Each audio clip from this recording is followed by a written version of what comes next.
Ndugu zangu wapendwa, Injili Luka anatuambia katika maneno ya Bwana wetu Yesu Kristo kwamba tuwe watu wa huruma.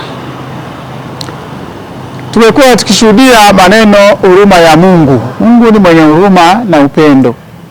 Kwa anatutaka na sisi tuwe na huruma.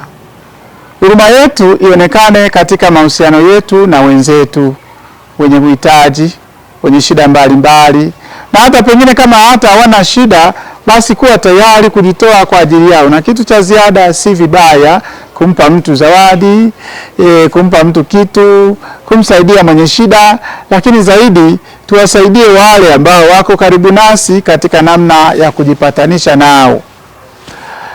Wakati tunapenda tupate mema kutoka kwa Mwenyezi Mungu.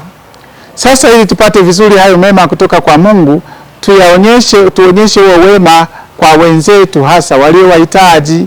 Hasema wanachotaka utendewe, watendee wengine vile vile.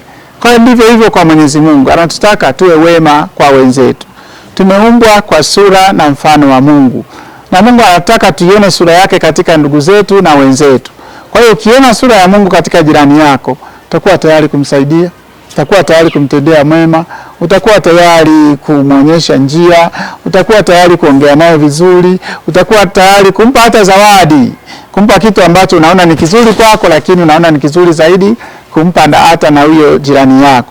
Kwa hiyo ndio huruma anayotutaka Mwenyezi Mungu tuwe nayo, kwa sababu na yeye anatupenda, anatuhurumia. Kwa hiyo kama yeye ametupenda kwanza, ametuhurumia, tuwe tayari kuwahurumia na wengine, kuwasaidia, kuwa karibu nao katika shida na mahangaiko mbalimbali walio nayo.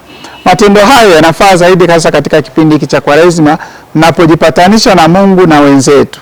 Upatanisho unaendana hata na matendo mema, kwamba umemtendea mtu jema, hata kama alikuwa adui yako au mbaya wako, hata kama umfahamu, lakini umemtendea jema, basi jema hiyo unalolitenda kwa mwenzako ni sehemu ya kuonyesha huruma kwake. Kama Mwenyezi Mungu anavyotuhurumia sisi, tuwe tayari kuwahurumia wengine, kuwahudumia na kuwasaidia katika shida na mahangaiko na mahitaji yao, tukitenda mfano. Sema iweni na huruma kama Mwenyezi Mungu alivyo na huruma. Kwa hiyo tunaiga mfano wa Mungu wa huruma wa kuwasaidia wale wahitaji.